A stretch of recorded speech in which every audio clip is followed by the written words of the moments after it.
Так, ну что, привет всем любителям и ценителям машины Chevrolet Aveo. Покажу вот такую ситуацию. Долго в интернете искал, не мог понять, что мне стучит с задней с правой стороны.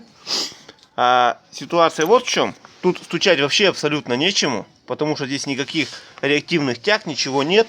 Тут все нормально. В общем, ситуация получилась в износе сальным блока.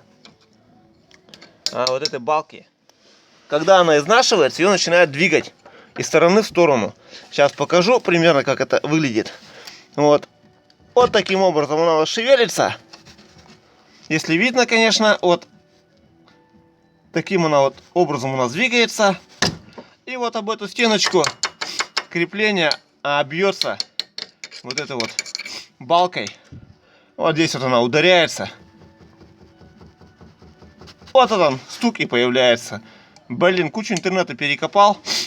3 раза залазил, все перешарил.